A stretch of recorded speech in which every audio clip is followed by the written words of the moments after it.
Anyone got a pencil?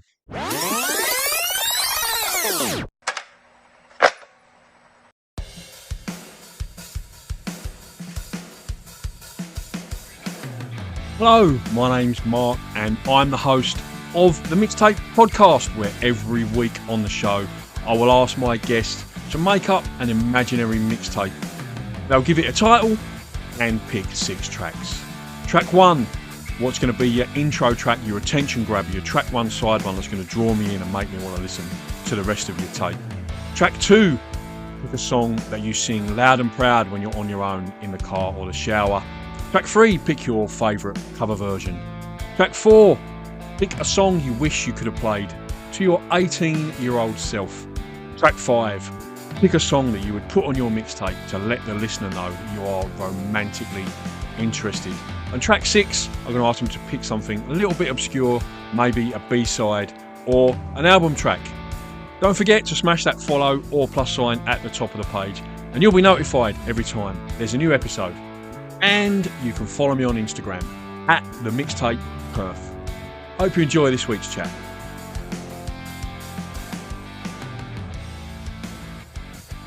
Hello and welcome to another one in this week's series of Out of the Woods Festival special podcasts. And on this edition, I'm absolutely delighted to be joined by Oliver from Rah Rah Viper. How are you, Oliver?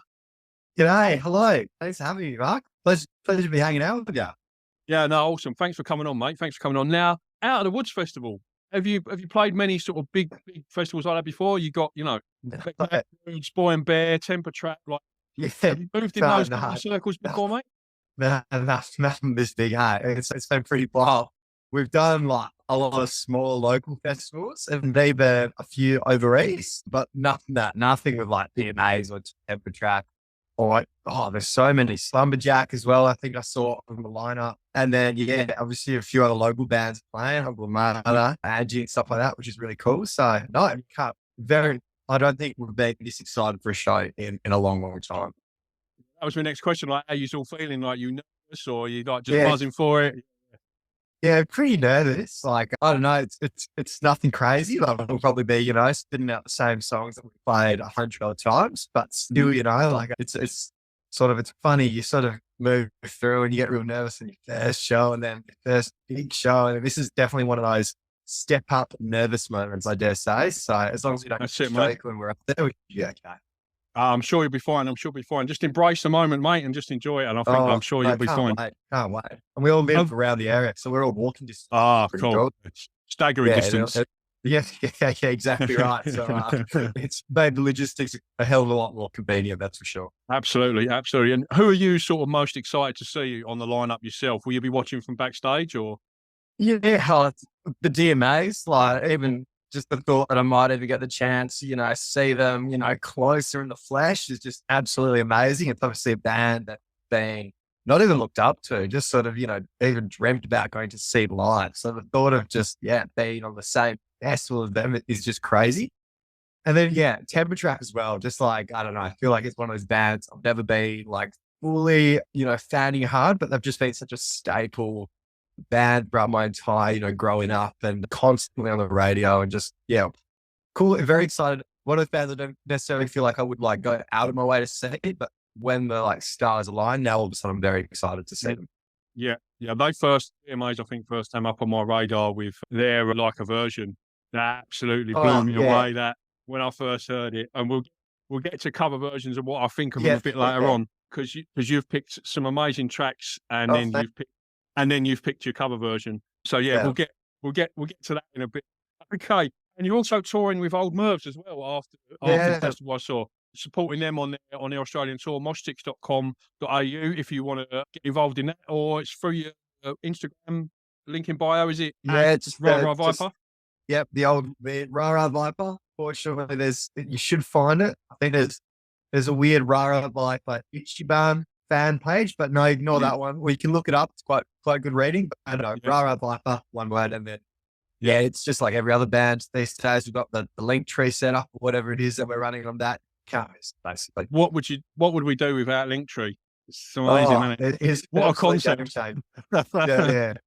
just maintaining it as the main one. I think every now and then we go in there, like, oh wow, we've still got shows for months ago. Yeah. Stuff. No, But I did. It's all up to date at the moment. Yeah, I did check it earlier, and it's come up to date, mate. Yeah, so good on you. Okay, let's move in to your mixtape then, Oliver. And for track one of your mixtape, I asked you to pick your opener, your attention grabber, track one of your tape. What track did you pick, mate?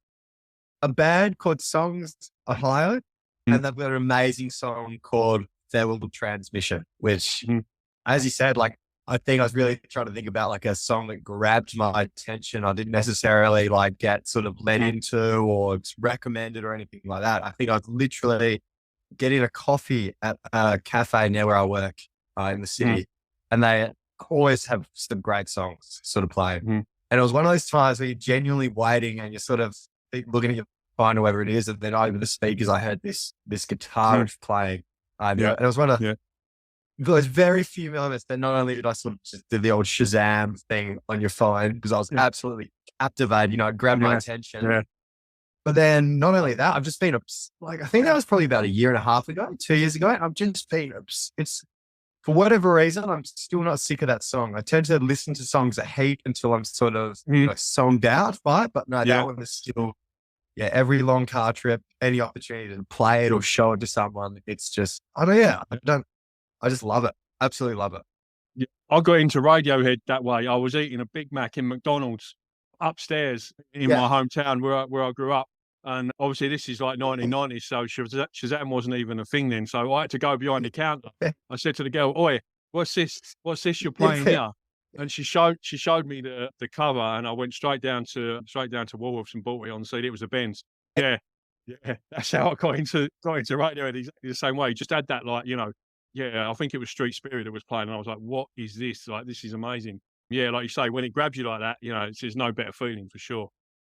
It's just been like, I guess, particularly with the band and things like that, you obviously always listening to sort of similar styles of music and sort of showing each other similar songs from other bands that are supporting those bands that they sort of like. Whereas it was cool, as you said, just get something so left just feel that you wouldn't have ever really discovered that, to just have that real moment in time, I guess. Yeah. Right. Okay. Now, track two of your mixtape, I asked you to pick a song that you sing loud and proud when you're on your own in the car or the shower.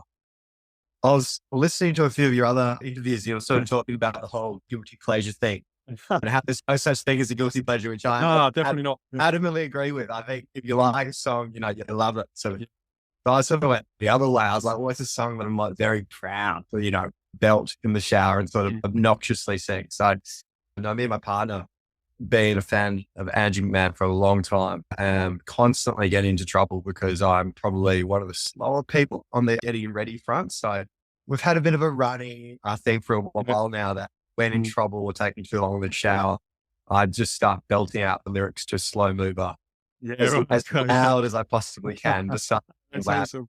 So that's definitely my go-to singing in the shower stuff. Yeah, for sure. I love that the lyrics in that. Like, we've all been there. Like, the best lyrics are the ones you relate to. Like, and we've all been there with your drunk partner, like outside the kebab shop or whatever. It's 3 a.m. Come on, mate, let's just go home. Like, what we doing here? Like, I don't want no chicken, mate. Come on, I want to go home. Like, let's get a cab or whatever. I love that. Like, I don't want to kiss you. Get your breath away from me. Like, it's brilliant. Like, absolutely love that. It's a really, really like relatable situation, that I think, and that's what drew me into that song initially. It's unusual for me for lyrics to draw me in first, but it's normally usually the music. But the lyrics of that really grabbed me, and I absolutely love Angie McMahon. I've never seen her live, but I don't think she's been to Perth for a while. But yeah, I'd be well keen to catch her live if she ever. I think we saw her at the Astor maybe before COVID, and I think that was the last time she was sort of around in town. Again, it's one of those, with my partner, one of those, we have slightly different tastes of music, but I guess in it's called a Venn diagram or whatever it is with the two circles. And one of the rare few that sort of sit in the middle of that Venn diagram. Bang in the middle. Yeah. Okay. All right. Now, Oliver, I asked you to pick cover version, mate, for track 3. Tell us what you picked. Fairy Tale in New York. An absolute. It is. Yeah. There's a bit of a story behind that as well. Okay. Come on. Go for it, mate. It's, I don't know. Basically, like, I think particularly, us as a band, you're always trying to pick covers, and it's always like a real contentious, not a contentious one, but it's probably one of the ones we argue about the most at being a band is like, oh, what are we going to cover at the next gig? And you're always caught in that, what makes you cover? And there's always the conversations of, is it your ability to like a band or a twist on a song? Which and you see so many bands, particularly on the Triple J Liger version and things like that, that are able to do that really well. Whereas I was sort of thinking about, there's so many songs that I could list off that I just absolutely love, and I love what they've like changed or done to an original sort of song. But I don't know, I think there's also something really special in the way where there is like an emotion in the song just by itself, like in the original, and a band is able to just not even change the song hugely, but just really hook into that same emotion, and particularly when you see bands play it live, because I don't know, sometimes, you watch your live show and it's really cool to see a band change a song up, but sometimes you just want to just tap into the raw emotion of that song that you know it to be. And then, so there's this band called Good Cash, and I think that a song called Delete Me a couple of years back. And this is maybe even 2 or 3. It was sort of a year after we'd started, and they'd started even before us. And they released a song that kind of got into Triple J or something like that. I can't even remember, but I just love this song so much that I sent them out a message. This is before we'd even really established ourselves as a band. We were still playing backyards and things like that at this point, just to say, wow, girls, like this is an amazing song. You guys, this is incredible. I've had it on repeat. I just want you to know that. And then fast forward 2 or 3 years, we got to do our first headline show in Sydney, where we could sort of book our support acts. And I was like, oh, look, I don't know what's happened to them. I don't even know if they're still going as a band or this, because we'd sort of grown. I guess they'd sort of not plateaued. They definitely they hadn't, I guess we got very lucky with COVID. They didn't have that sort of period. We got to blow up during that COVID time. They sort of got stuck in the rut of it. And this was like just fresh after COVID. And we went over to Sydney, and I messaged this band, Good Cash. And I was like, look, and it was cool because the previous message was the one 2 years or 3 years before. Right. I love the song. And I was like, look, we'd love to have you guys open for us, make support. We just want to meet you. Like, we've always just been massive fans, like genuinely massive fans of music. And genuinely, I was like, God, like their songs are so good. Like they must have, maybe it's like a live performance thing. They just haven't quite nailed it. I was getting a bit nervous sort of thing, but I was showing the rest of the boys their music, and they were absolutely smashed it. From the first song on stage, we were like, this is one of the sickest bands I've ever seen. And then the epitome of it was when they started playing Fairy Tale in New York, and me and the bass player, I've always loved that song. It's just one of those songs I think my parents always played it growing up. I work on construction sites. It comes out every Christmas with the tradie radios, and it's one of the few songs you can sort of see, 20 men working on a concrete slab, all in high vis, all of a sudden dancing and sing along with a song. And just to see these, 4 girls and 1 guy on the keys, just, not change the song or anything like that. I don't think they really do that. It's just, never seen them sort of put their own Australian twist on like such a traditionally sort of Irish melody, and then, but also not lose the original emotion of the song, and really sort of tap into that energy and excitement. So that's a cover for sure. No, now you've kind of given your choice that amazingly passionate sort of context. Is it going to sound like really harsh now? Oh no, go for it. And I don't.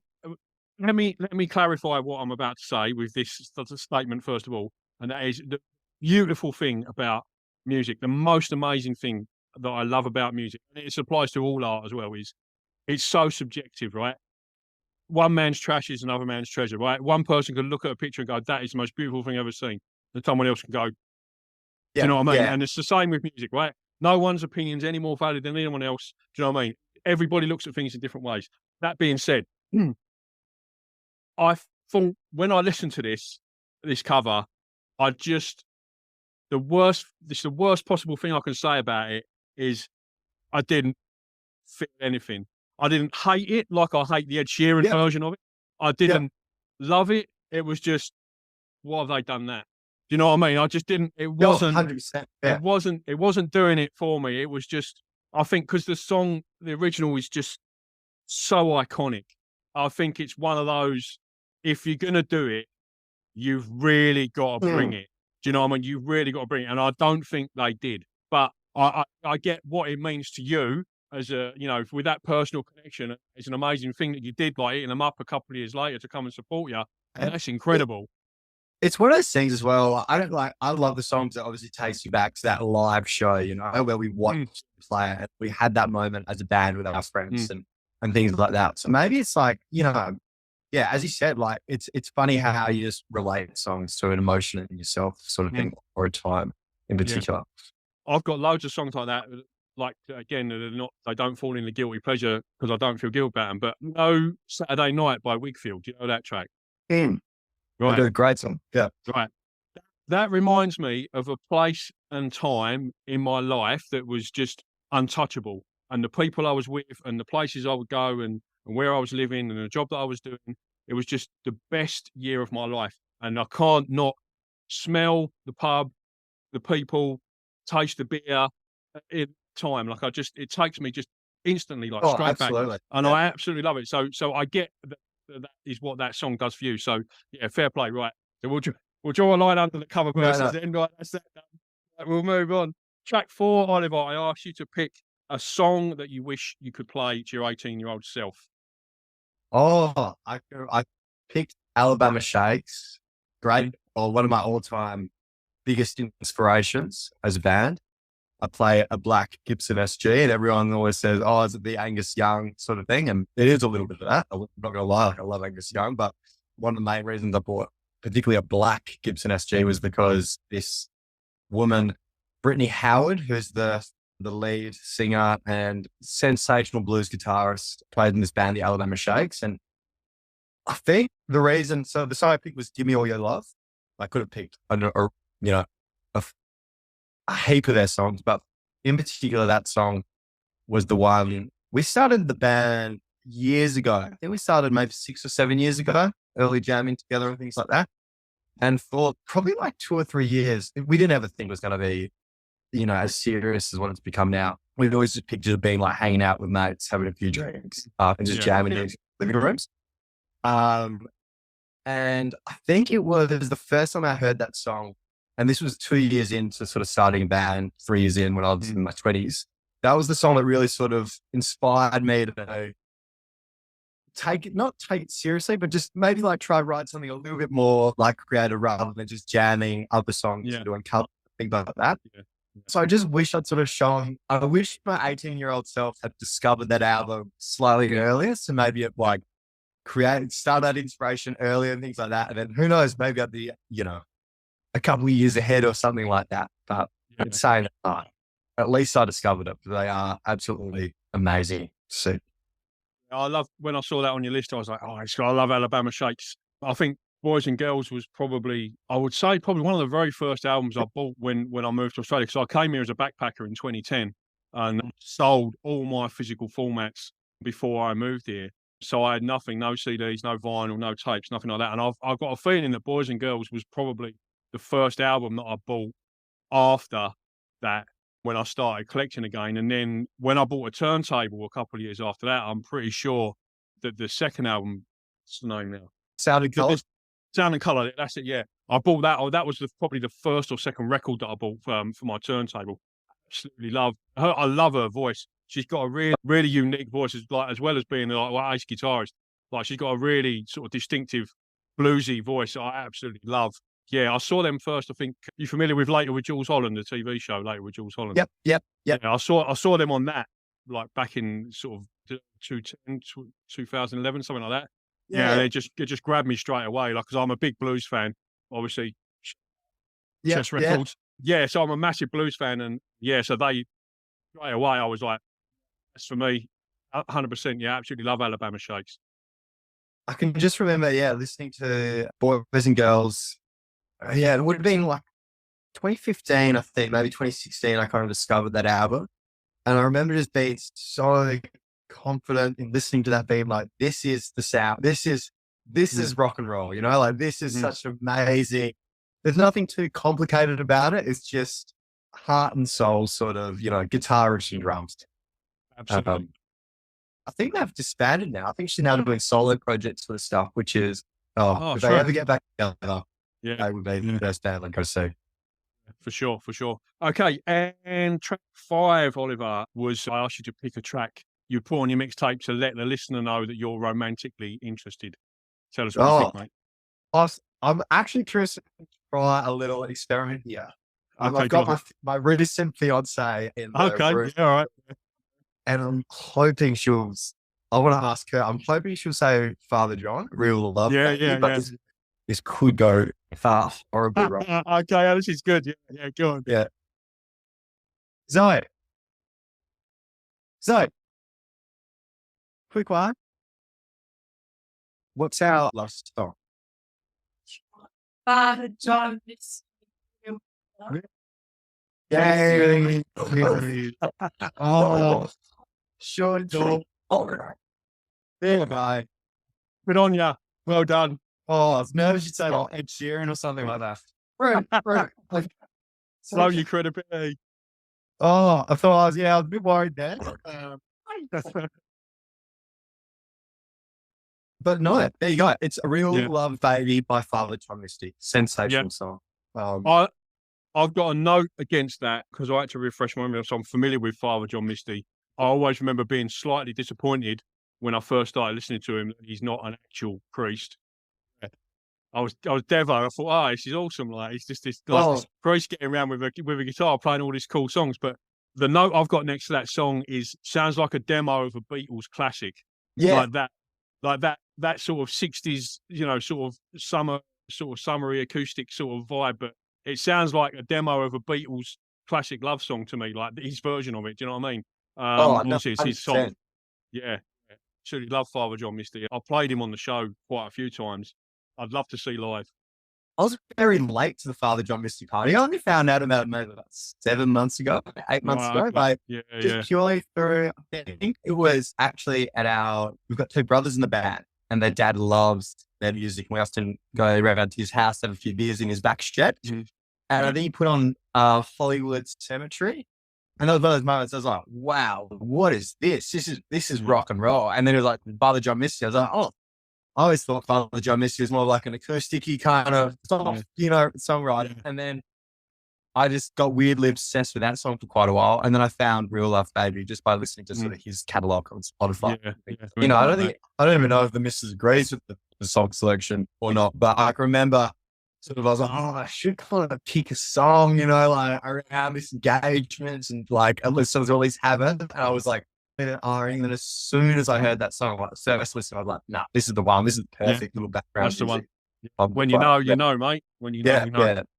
Okay, and the final track of your mixtape, Oliver, was pick something a bit left field, a B-side, an album track, or something a little bit obscure that people might not know.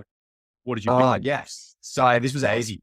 I went with a band called QTY, singular letters, and in particular a song called Rodeo by them that was sort of around, when I say again, like maybe the year I left school, so 2014 kind of period, and was getting the Triple J, was briefly on the Triple J sort of circuit, but only for like, I want to say like a month. And I just got hooked on it as soon as it was getting played on the radio here. And they just kind of disappeared, and they sort of would trickle out like an EP every now and then, but it would never get any sort of real attention. And they were based in New York, quite strange. So, and they never sort of, it's a strange one. From what I could tell, they never really sort of blew up, but their music has genuinely been, not just to me, but for the entire band, like their sound and how they mix their songs and things like that has been such a huge, inspiration to us and things like that. And even how they write their lyrics and sort of, just their, I guess, they're sonically, how they set it all about. But so weird with one of those only bands, which I now look at, I'm like, and they never, that all of a sudden we've got like our numbers and whatever it is now larger than this band that we were just so adamantly fixated on and sort of, look at it. I'm just like, how, even with this, if you ever get a chance to listen to them, it's cool music. And every person I'm showing a band, things like that, seems to instantly become sort of obsessed with. Yeah, I listened to that track. It was a live version, I think, on YouTube that I looked up. Country and sort of old country, and it's not really my sort of thing, but I did enjoy that track. It was just a duo, I think, the guy singer and the girl. Guitar. Yeah, she plays an awesome guitar. Yeah, She was really good. Like, she was awesome. But then I read, I'm not sure if you're aware of this, when I Googled him, he died about 2 or 3 months ago. You're kidding. No, he died a couple of months ago. Yeah, June, I think, or I July. looked it up and like, not the last 6 months ago. Yeah. Yeah. What happened? You know? I know. This is the beauty of your pick. They're that obscure. Like, that's all it said on Wikipedia was, what's his name now? Dan something. Passed away in June 2023. Yeah, right. And that's all it said. I didn't really have time to investigate any further. Because they were sorry to break that one to you, mate. Oh, because they blew up, but like really quickly and really short period, like 4 years ago or whatever it was, and then just nothing. And then they trickle out, but they like seem to get this real big blow up, and then they almost went back into their little New York, I guess, I don't know, scene, but that's shattering. Oh no. Yeah, I know. Yeah. I wasn't sure if you read, because it was so recent. I did wonder if you knew or not. No, and I was waiting for you to reference it, so I didn't break it to you. A sad fucking license. Yeah. At least I'm not hanging on to a thread of the hope they might release more music or anything like that. Exactly right. Yeah, I guess he's the songwriter and frontman, so I'm imagining that's probably the end of that sort of inclination of the band. I wouldn't be surprised if that female guitarist whose name went on and did something. Yeah. No, there you go. That's my deep dive for tonight, organised and things like that, Ben. So, thank you. No worries, mate. Thanks so much for joining me on the show, Oliver. Really, really appreciate it, mate. Thanks for coming on. Good luck at Out of the Woods this weekend, mate. And I'm sure you'll absolutely smash it. No, I'm as I said, very excited. Can't wait. Yeah, first taste of the biggest sort of festival. So no, very excited. Thank you. Cheers, mate. Good luck. That was the Mixtape podcast. Thank you so much for listening. Don't forget to jump up to the top of the page and smash that follow button, and you'll be notified every time there's a new episode. Or follow me on Instagram at the Mixtape Perf. Till the next time.